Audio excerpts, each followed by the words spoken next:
So what advice do I have for college graduates interested in getting involved in the spheres you've tapped into?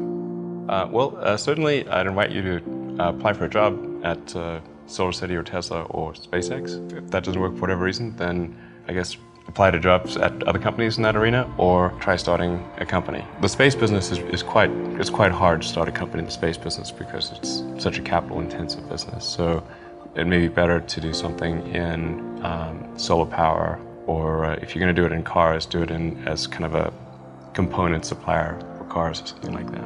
If you study engineering and you figure out how to design new things, then it's relatively easy to start a company. You just need to get a few like-minded people with you. How did you get the expertise to be the chief technology officer of a rocket ship company?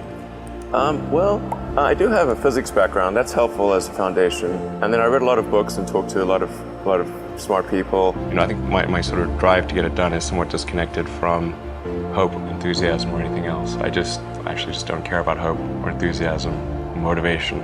I just give it everything I've got, irrespective of what the circumstances may be. You just keep going and get it done. What is the one thing that has surprised you about your life? Oh, one thing, wow. Well, I'm surprised by the whole thing, honestly. I certainly didn't expect for any of these things to happen, honestly. I knew I wanted to be involved in technology, in fact, the only reason I started a company back in '95, an internet company, was because I couldn't get it. There were only a few internet companies, and I couldn't get a job at any of them. I tried to get a job at Netscape, and sent my resume in and tried hanging out in the lobby, but I was too shy to talk to anyone. And then I was like, okay, well, I guess I'll have to start a company because I can't get a job anywhere. I wouldn't say I'm fearless. In fact, I think I feel fear quite strongly. But if what we're doing is, what I'm doing is, I think, is important enough, then I just override the fear. I think also people tend to overweight risk on a personal level. It's one thing if you've got, a mortgage to pay and kids to support, and that if you were to deviate from your job, how are you going to feed your family and pay the rent? And okay, that's understandable. But let's say you're young and you're just coming out of college or coming out of high school or whatever. What do you risk? You're not going to starve. I mean, it's really certainly not in any kind of modern economy. It's so easy to earn enough money just to live somewhere and eat food. So I don't know what are they afraid of? They're mostly afraid of failure, I think. But people should be less risk averse when there's not much at risk. I always had sort of a slight existential crisis because I was trying to figure out what does it all mean? Like, what's the purpose of things?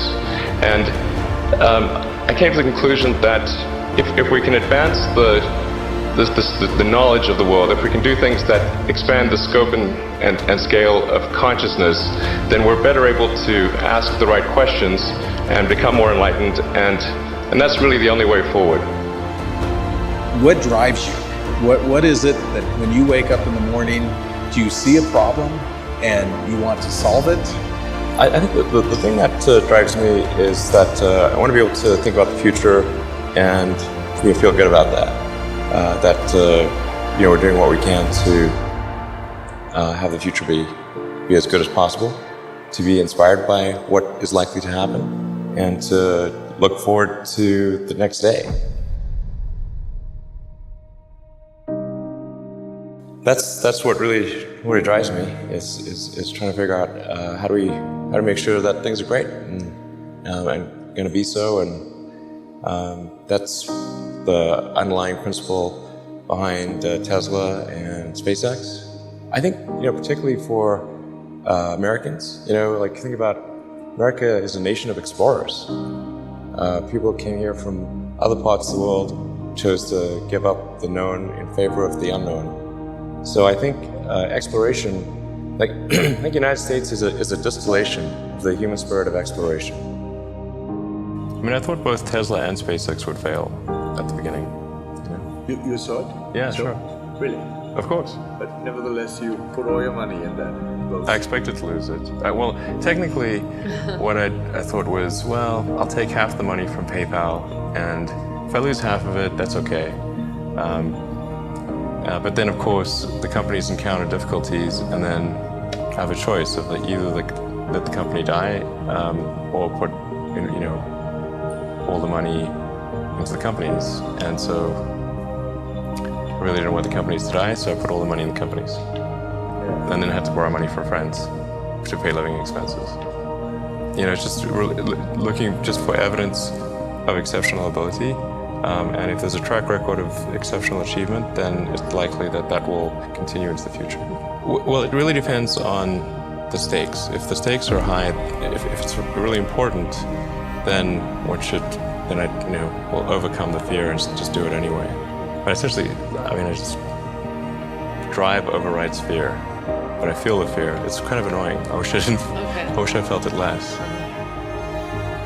Toward the end of 2008, SpaceX prepared its fourth attempt.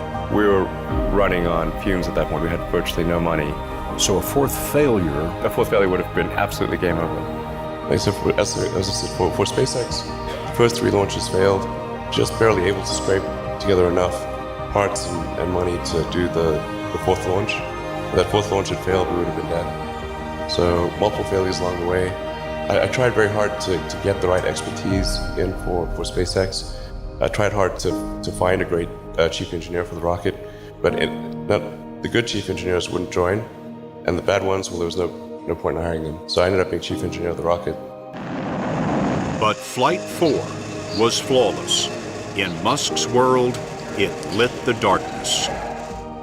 When critics say you can't do this, your answer to them is, we've done it. And then just work like hell. You just have to put in, 80 to 100-hour weeks every week. If other people are putting in 40-hour work weeks and you're putting in 100-hour work weeks, then even if you're doing the same thing, you know that you will achieve in 4 months what it takes them a year to achieve. Work hard, every waking hour. That's the thing I would say. And if you do simple math, you say okay, if somebody else is working 50 hours and you're working 100, you'll get twice as much done in the course of a year. I think it's important that humanity become a multi-planet species. I think most people would agree that a future where we're a spacefaring civilization is inspiring and exciting compared with one where we are forever confined to Earth until some eventual extinction event. That's really why I started SpaceX.